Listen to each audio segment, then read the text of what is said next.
Evening, everybody. I'm John O'Loughlin, and welcome to my backup channel. It's called McDuff Lives 2. That's all one word, and I'm glad you found us. We are now up above 600 subscribers here on my backup channel. That's 10% or less of the subscribers on my main channel, where the YouTube gods have locked me out for 2 weeks. So we're here, and we are encouraging everyone to let people know, please, that we're over here now on the backup channel for 2 weeks. So please, once again, let everybody know and subscribe if you haven't to the backup channel. And but things are going good. I'm delighted to be able to just keep on rolling, even if they shut me down. And we're Jumping Mouse and I are working on some improvements to the website that I think you're going to like. ScreamingOspreys.com. Um, Getting rid of some of the old stuff and fixing up the book train to go along with the books we have left, because we have a good number of them. But we both felt that to take the books down that we don't have links to anymore because of YouTube's striking my first channel, McDuff Kennedy's Man to Smash the CIA.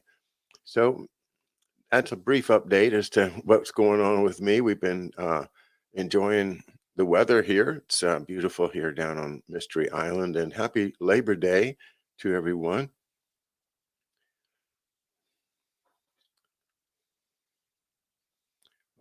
I always like to wear my blue light glasses. That was a problem I had in the first 6 months of the show. Was I really started getting those headaches that come from the optic nerve, and the blue light glasses really do help. So, not selling any particular brand, just want to pass on the words of wisdom in case you find yourself getting those optical nerve pains. Oh boy. Well, tonight, the open conspiracy, right? You've heard of it. And perhaps, Andy, are you able to call up a Wikipedia page for The Open Conspiracy? It's a book by H.G. Wells. And there's you know what? I think yeah, well, let's look at that if you can do that for us. There we go. All right, hang on right there. Now, The Open Conspiracy, Blueprints for a World Revolution was published in 1928 by H.G. Wells. Remember who H.G. Wells is, right? We've talked a lot about his book, The Time Machine, and the Fabian Society. So this is who we're talking about here. Now he's in his 60s and writes this 1928 book called The Open Conspiracy.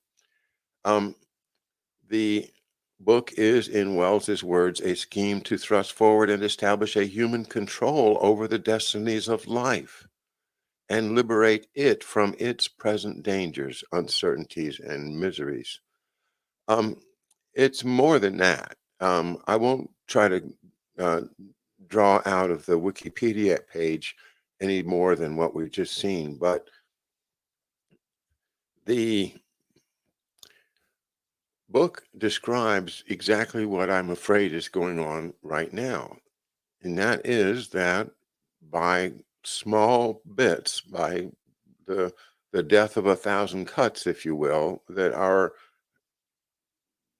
basic morality, the fabric of our society is being cut down, is being cut apart.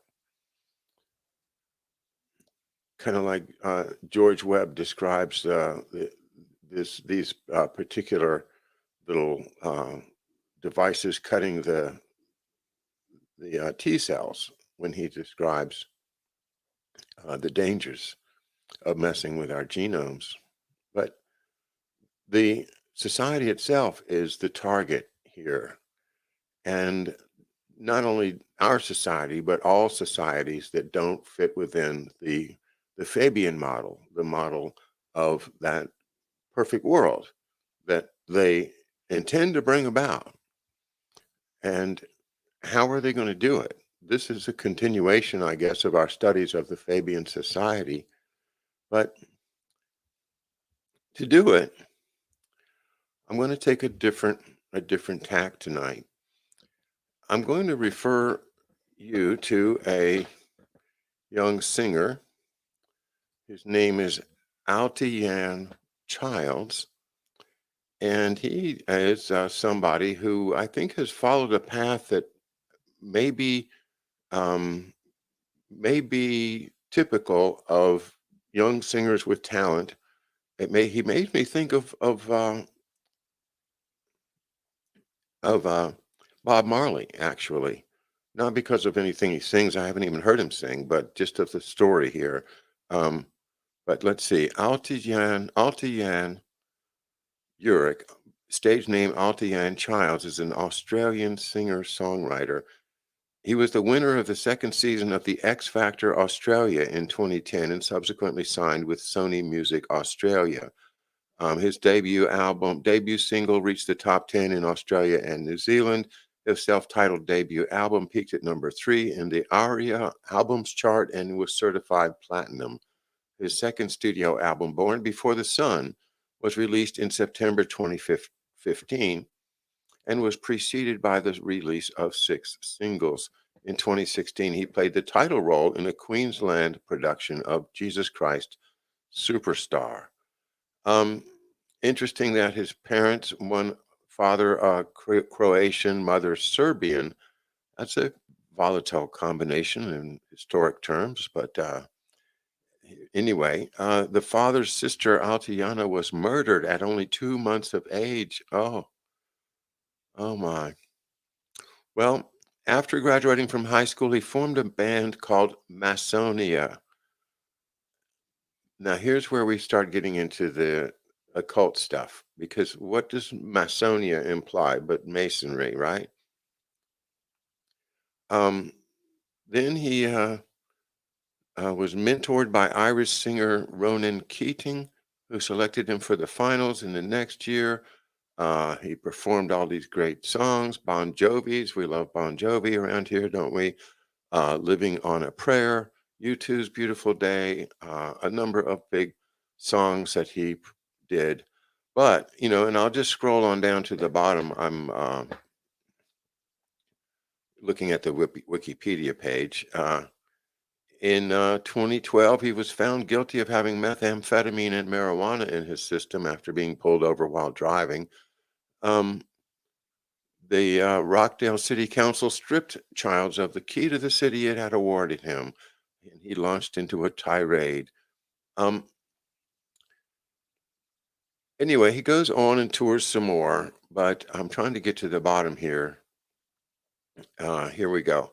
On the 15th of April, 2021, Altian released a 5-hour YouTube video in which he alleged that the world was secretly run by an inner circle of Freemasons, open only to the rich, powerful, and members of prestigious families, including many politicians, businessmen, musicians, actors, and other entertainers.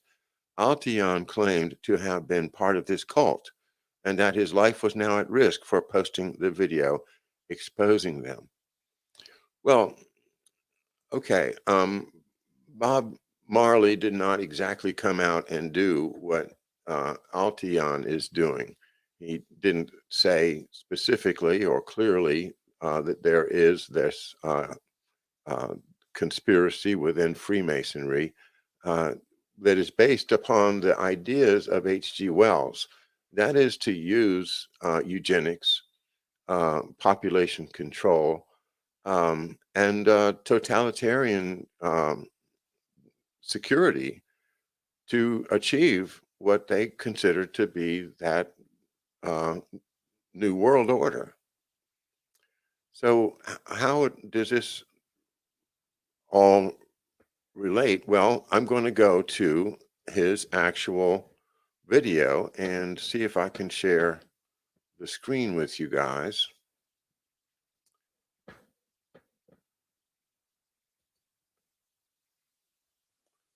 Share screen.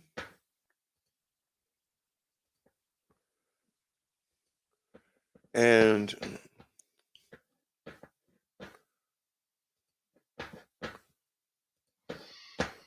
there's a few different ways they display their allegiance. They don't do it often, and some don't do it at all. But most of them can't help themselves, because when they do it in public, it's a hidden statement. And that statement gives them a lot of satisfaction. The celebrities usually cover one eye, or hide it in some way, and obscure it, or emphasize it like this. Or they close one eye, or peek through it, through this hand gesture, all to highlight one single eye. It's called the all-seeing eye. Other times they'll just display a drawn eye somewhere or a tattoo of it. The other method they use is what's commonly known as the hidden hand.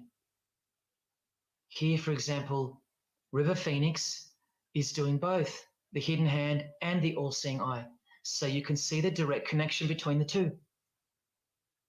But in the political world, usually it's done with the hidden hand. And of course, this. That's a secret handshake for the members of the secret one-eyed religion. We'll start with Scott Morrison here, hidden in plain sight as usual, for everyone to not see as usual. Look at the handshake. I was taught this very handshake, or grip as they call it, during my time in this great school of deception. Here's a picture of a normal handshake, and here's the secret handshake. Normal, secret. Now here's Scott Morrison with Daniel Andrews. Normal handshake, secret handshake. All of them are sworn to secrecy under the penalty of death. And remember, I'll prove it to you very soon.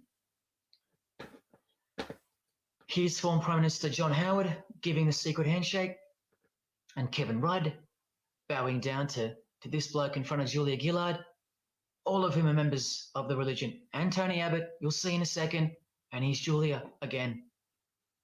Now, I once heard Julia being asked in a brief interview on TV while she was the Prime Minister.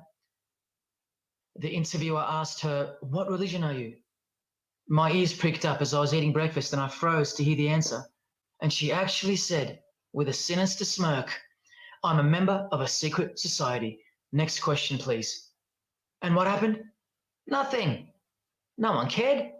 No one cared that the person who represents them just confessed that she's a member of a secret society, when the Australian society is at large the only society that should matter.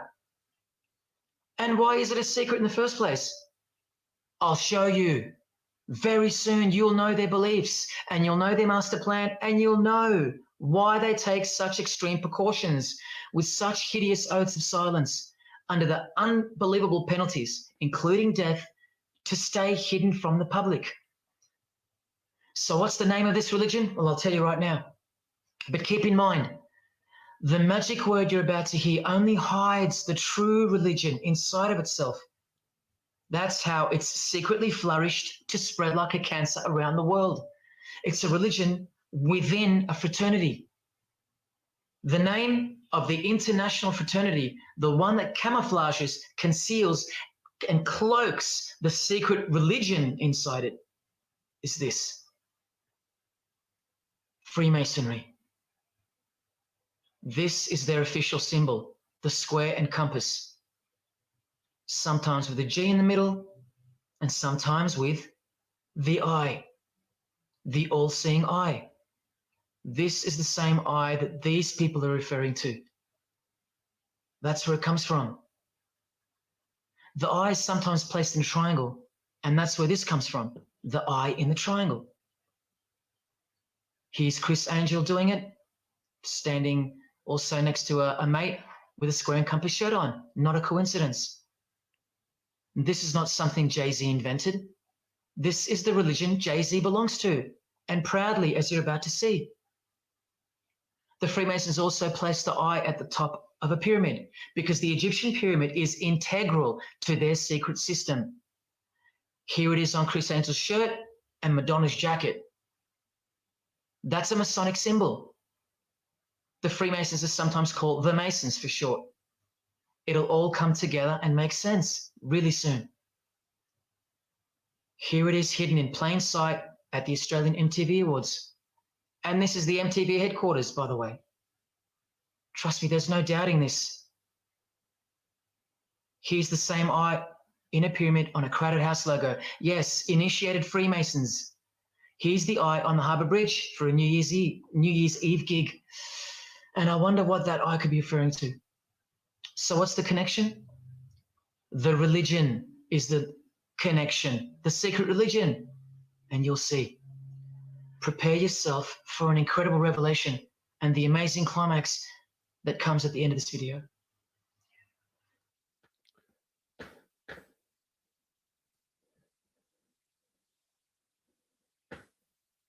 All right. Well,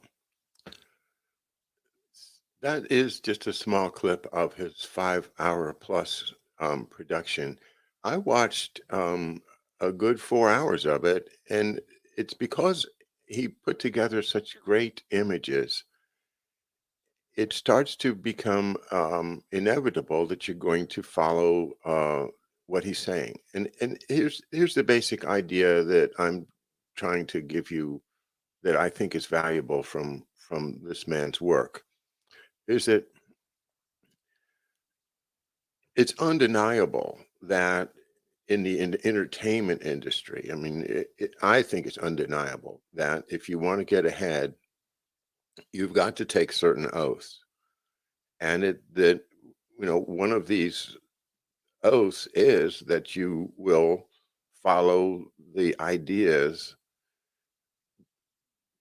that are given to you, and that you will basically go along with what they want you to do.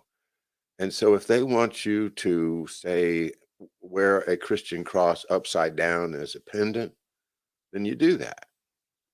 And otherwise, there's many, many ways in which they use symbolism, often mocking Christianity, as a way of saying to the world, hey, I'm part of this.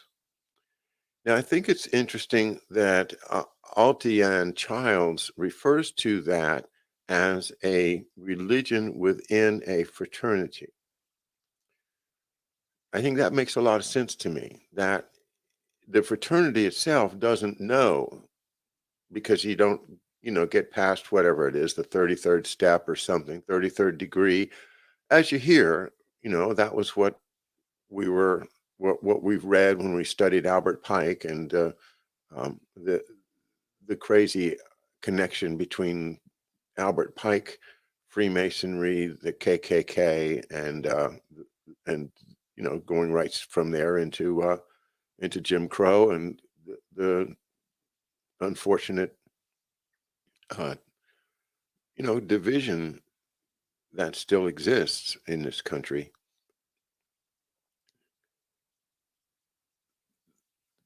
I will tell you right now, I believe that this young man is right, that there is this point where if you want to make it and you can get famous, and this is the Faustian bargain, this is Faust, okay, where the devil or Mephistopheles comes to him and says, hey, aren't you bored?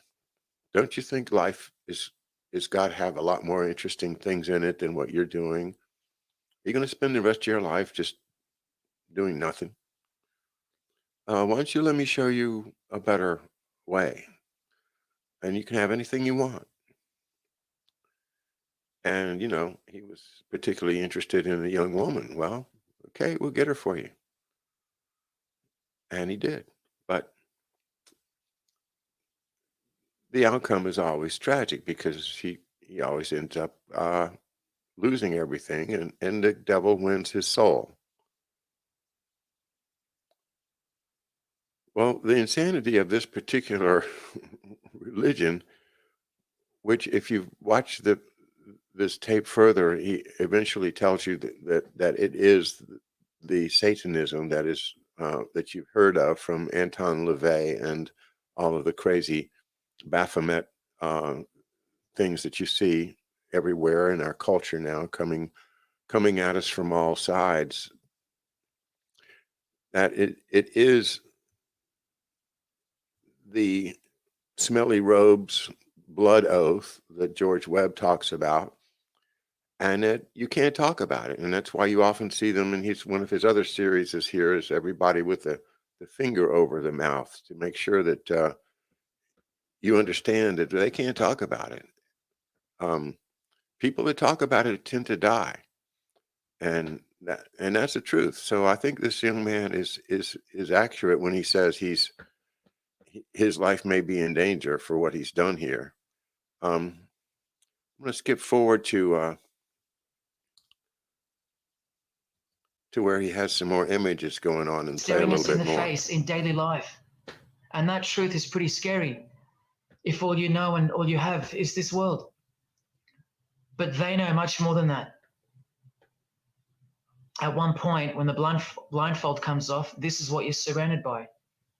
Blokes dressed like this, holding swords to your face. And that's nothing compared to what comes later. So your own wife or daughter don't qualify for discussion in these matters unless they too are initiated to the same level as you. So please don't tell me that your grandfather or your neighbor is a Freemason and that there's nothing wrong with Freemasonry. How would you know when they're under oath never to reveal anything to anyone? The whole successful system is constructed by the art of lying to the public and to their own members of lower degrees. And we trust these people. Now, here are the illustrations for the signs and handshakes. And you only receive them after the oath has been taken. This is the sign you do upon entering and exiting the ritual room while facing the Grand Master. It stands for throat slit, and it goes like this. A continual reminder of where you are and what awaits you if you have a change of heart or rebellious spirit. And here you have the illustrations of the secret handshakes. Look familiar? And this is the sign of the Master of the Second Veil. See? Purely Masonic. You don't pick this stuff up off the street. Now, this is how it's generally executed in the public arena. Watch this guy. Watch this. Look at that.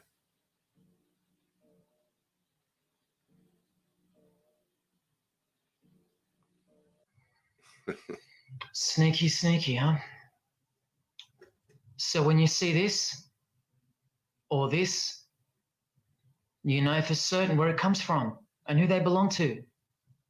Look at Kramer on the front page of the privately circulated Freemason magazine, officially a Mason like fellow brother Tony Abbott, and he's doing this. That's a direct link to the mysterious all-seeing eye of Freemasonry. There it is on the walls of the inside of a lodge room. So there's no reason to doubt that those who do this belong to this. This is another sign they do quite prominently. It's the sign of silence. This is from Richardson's Monitor of Freemasonry again, a finger over the lips.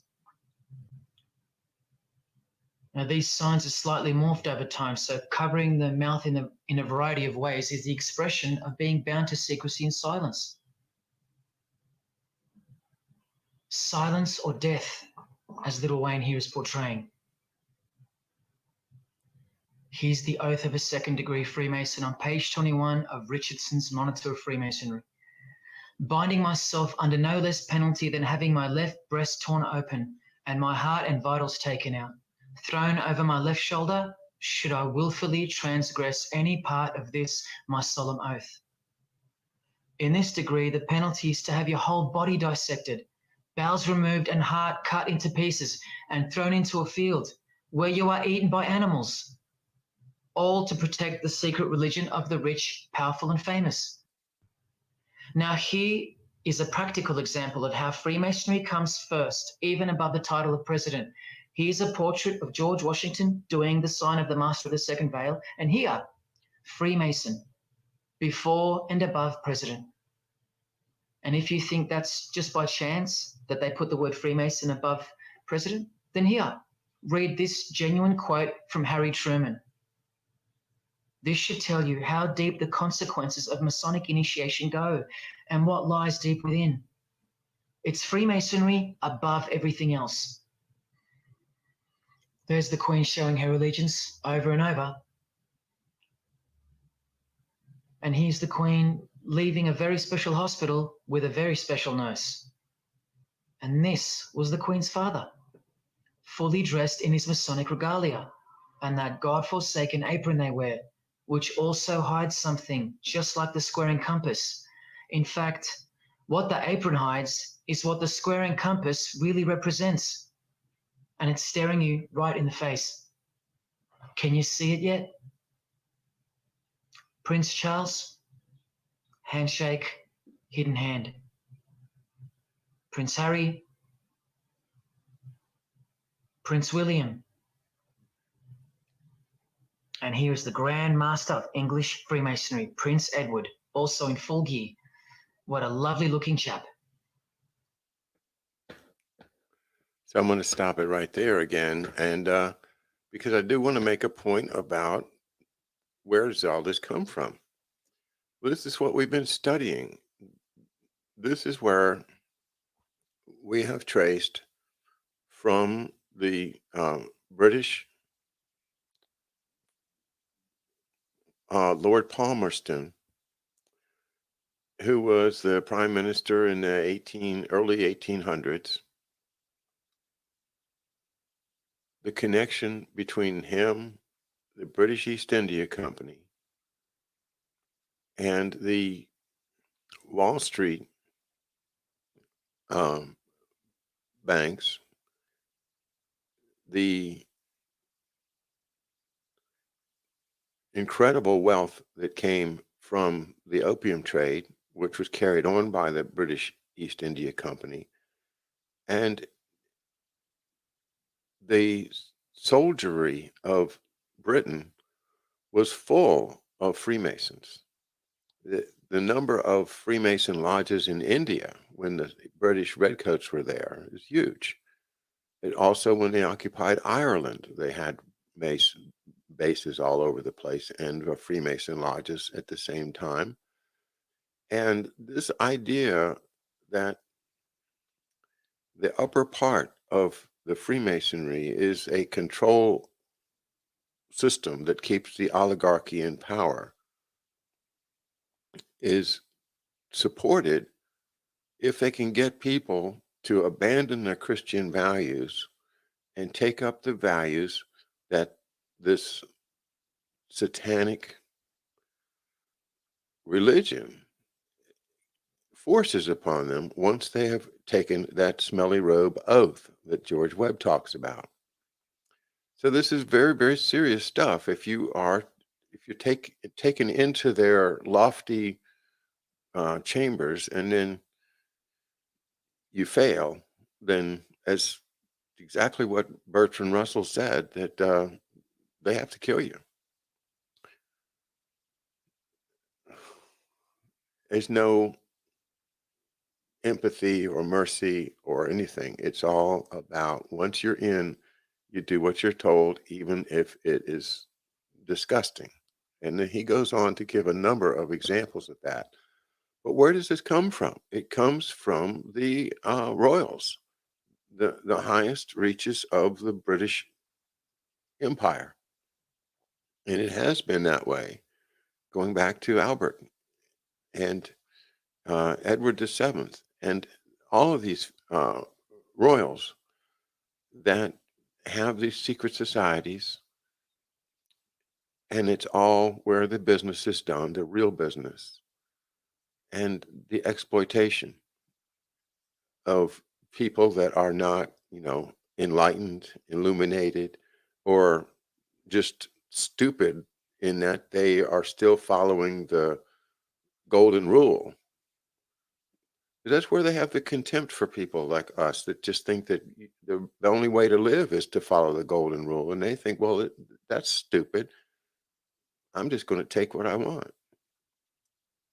So dividing us into the ones that swear the oath and those that don't has been the business of the past couple hundred years. And it's to the benefit of the existing financial system that this satanic morality or immorality take hold. And that is why we see all of our institutions being undermined, from Christianity to just good culture, to the idea that uh, art is more than sexual attraction, disappointment, and the typical melodramas that they push at us. And the Schiller Institute folks are absolutely right that we've got to think of life as an endless amount of possibilities to develop our minds and develop our skills and develop our interrelationships with other people. So to interfere with that, to break down the fabric of society, as I started, they have these rituals. And I think Altian Childs, while his answer to it all is Jesus, and I'm not saying he's wrong, but I'm not saying that it's necessary to go as far as to accept his particular view of Jesus or God in order to see what he's saying. And what he's saying is that this thing is real and you can't deny it any longer. If we try to deny it uh, more, then they're just going to keep on taking advantage of us. I wanted to skip forward a little bit and play another clip that I picked up from him.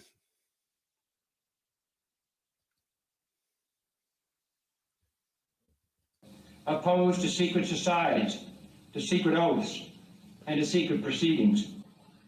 For we are opposed around the world by a monolithic and ruthless conspiracy that relies primarily on covert means. I am asking your help in the tremendous task of informing and alerting the American people.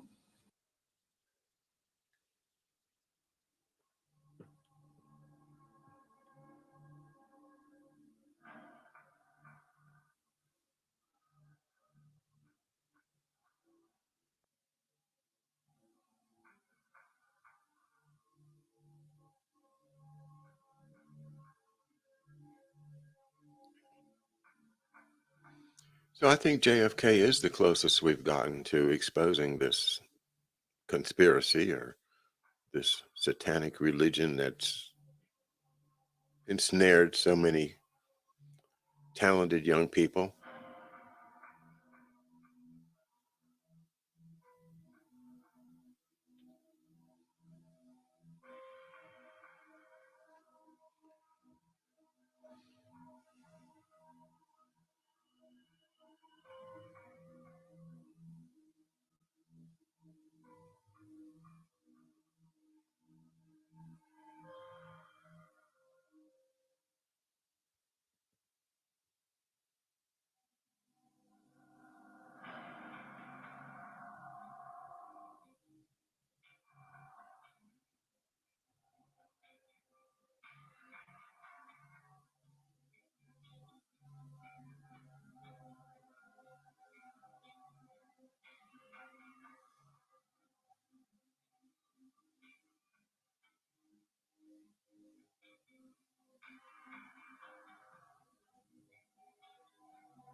This is what really makes me angry is when they get the kids involved.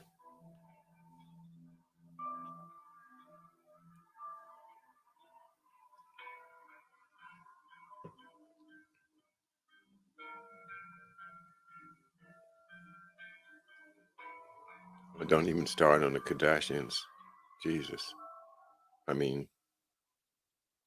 isn't it sad, Robin Williams? But you knew it was going to happen. You knew it. You knew he was unfortunately a victim.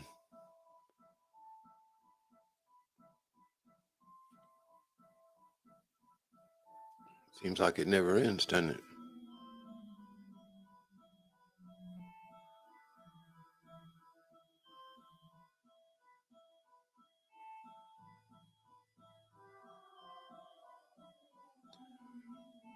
So what they're doing is they're kind of showing their faith in the secret religion.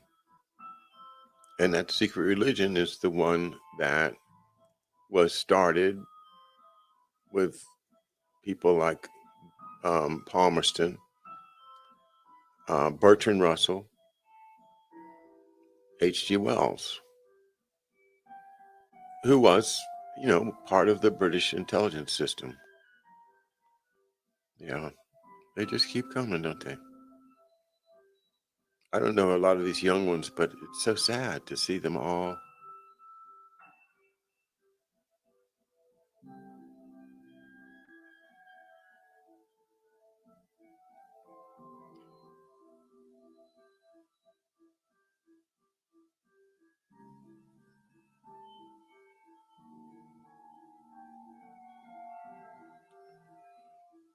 But I think it's important that we recognize that everybody that gets a big contract, there's Tom.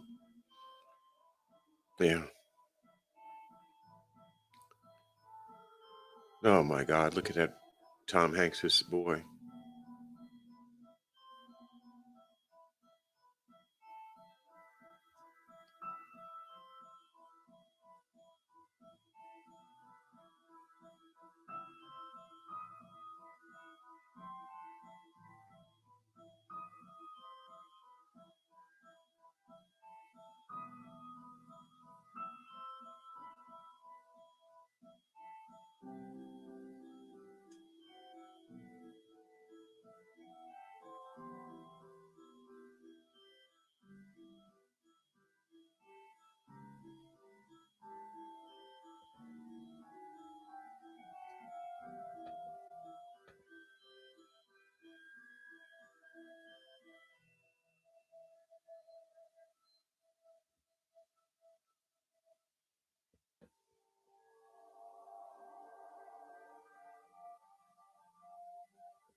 So I'm running a lot of this man's video, but it's a 5-hour video, so it's a fair small sample. Everybody, Shaquille, shh, don't tell anyone.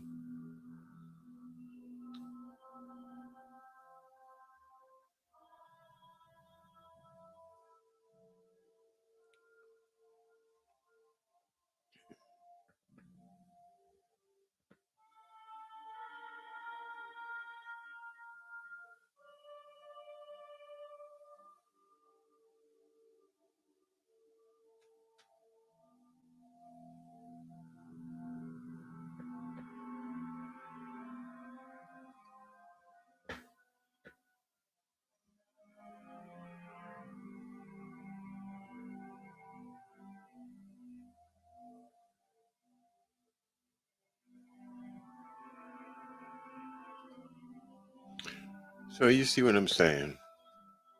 Um,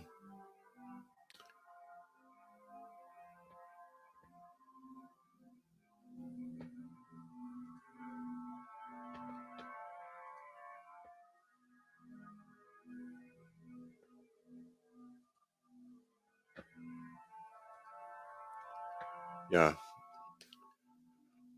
I keep thinking it's going to end, but it just doesn't end.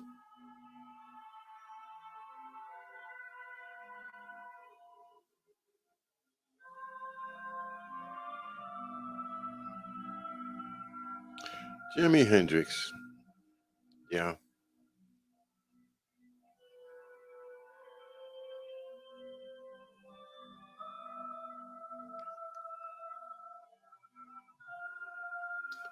They take young, talented people that are perhaps don't have a proper mentor to guide them. But once you're in, you're in.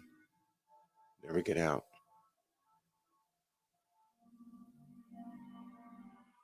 Nicholson.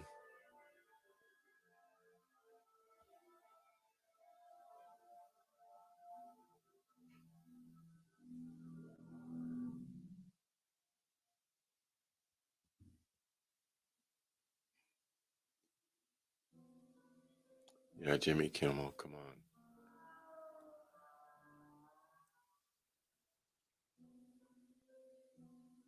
Colbert. See, there he is, busted. Yep. Isn't that interesting, that Stephen Colbert was clearly taking the oath. And yet he's so successful in getting people to follow him. There's Bob Marley. I'm sorry to see those pictures, but it makes sense that he suddenly became a million selling, artist. But of course, he gave away too much, and they got rid of him.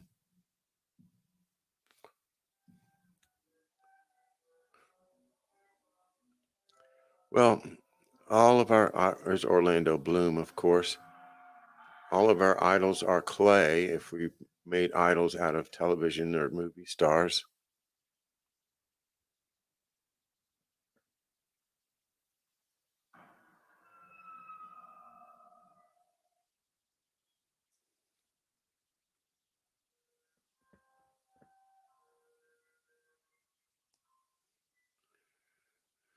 Neil Young. Oh, that's a creepy one.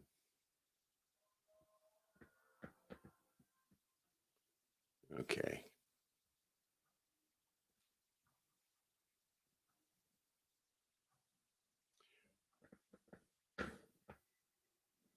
There's Bon Jovi, our favorite.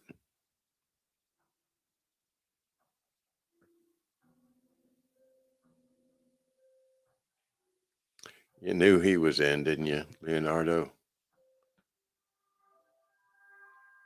I don't know who that is. Leopard skin is another symbol, by the way. Another.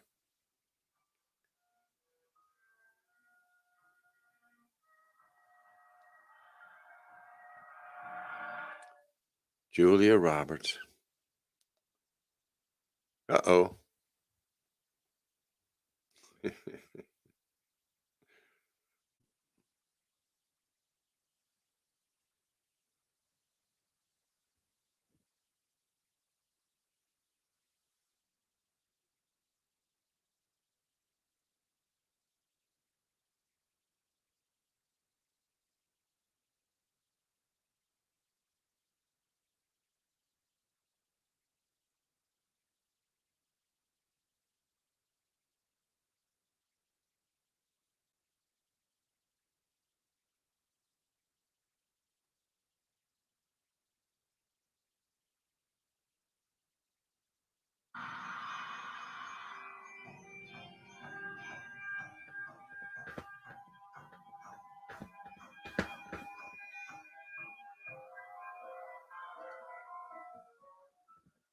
Yeah, look at that. Look at that. Isn't that interesting? So who's not in it? The only one that I could find that I thought I couldn't really find a record of being in it was President Xi of China. But I did find something interesting about President Xi of China, and that is that he was awarded the Order of Leopold by the King of Belgium. And Belgium being an interesting foothold into an otherwise anti-communist NATO presence, is the headquarters of NATO. So why is President Xi of China getting a award, the Order of Leopold from Belgium?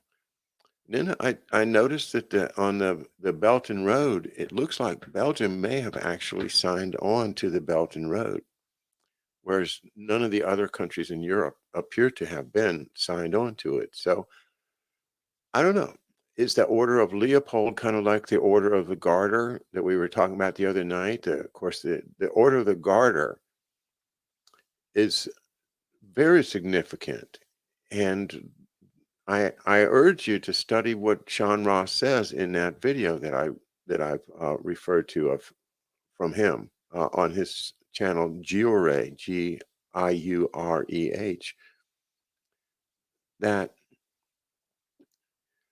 shows that the Order of the Garter is, there are members of that in everywhere, like the Emperor of China, the Emperor of Japan, for instance, and all the heads of all the European, the Commonwealth nations, everybody, these are all in this Order of the Garter. And he says that that represents the unbreakable union between the monarchies or the imperial rulers, the rulers of divine right, and the second, third, fourth sons, the ones that would never inherit, that banded together in the 1000, 1100s to become knights, whether the Hospitallers, the Templars, eventually a number of other orders, the Teutonic Order, and the Knights of St. John. And now Britain has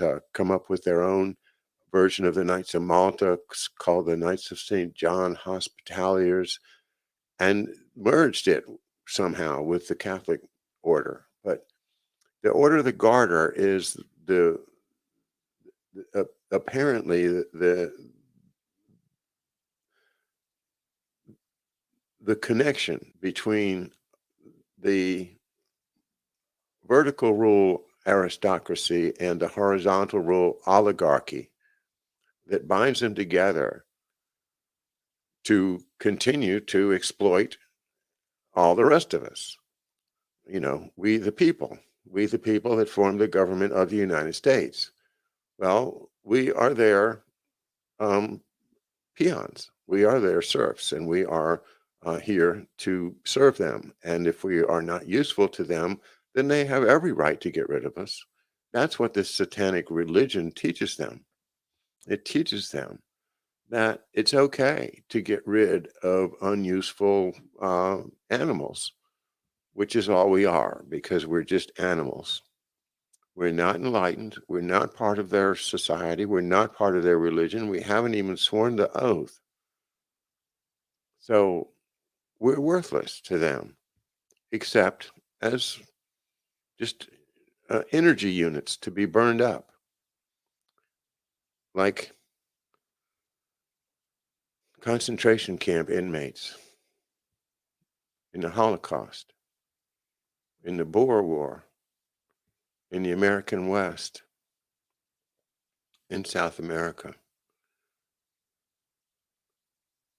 all over the world. The empire always wants to have slaves.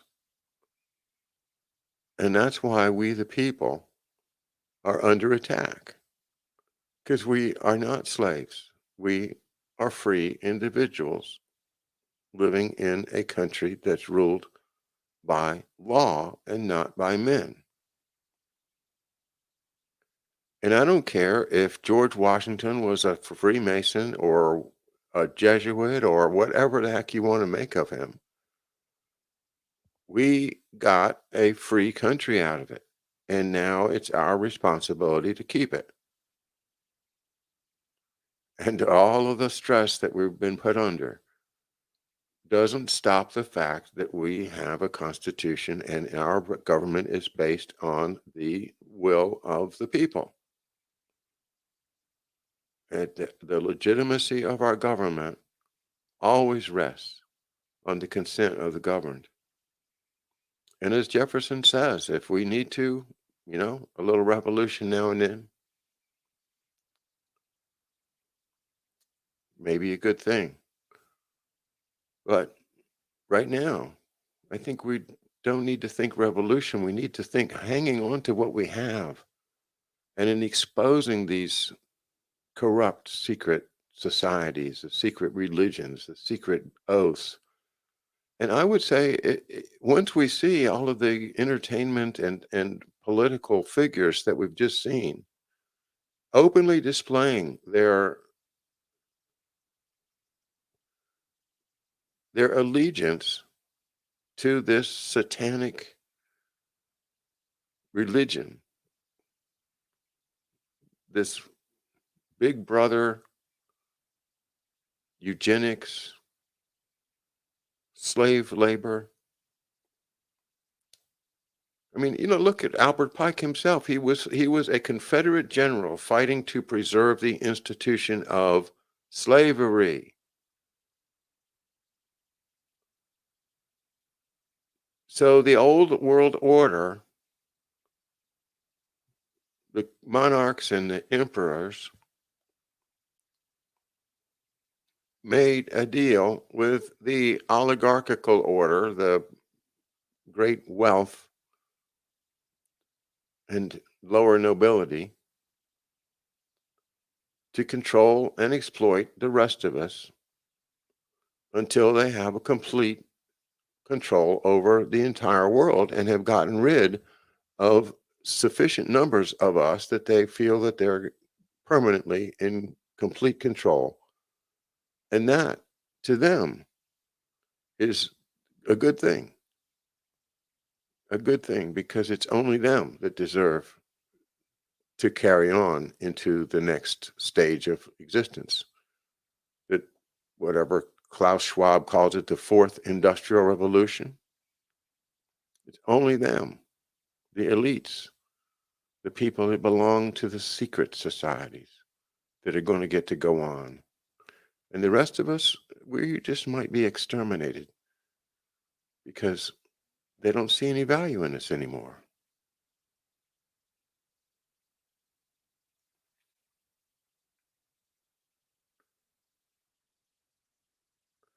Well, I'm sticking with the Constitution. I urge everyone to do the same. Let's not give up the ship. And thanks for being with me tonight. And I look forward to talking to Harley Schlanger tomorrow morning of the Schiller Institute and the LaRouche organization, 10 or 11 o'clock a.m. Eastern Time. Please join me then right here on McDuff Lives 2. And once again, let me just say thank you to my Patreons. The first of the month is when the Patreons roll over, and I really do appreciate your support. I know I don't do a lot on the Patreon channel. I've been very, very intensely working on my research and trying to make sure and have my ducks in a row for each show that I do. I'm also trying to do more McDuff's Mindfields. I got a lot of requests for more of, just my own meanderings. So I'm glad that some people find it worthwhile, and I look forward to seeing you guys later. I'll talk to you tomorrow. Thanks, Andy DeBala, and thanks everybody. Where's our friend there? Let's see. There he is. Okay. Let's leave you with a smile. Good night.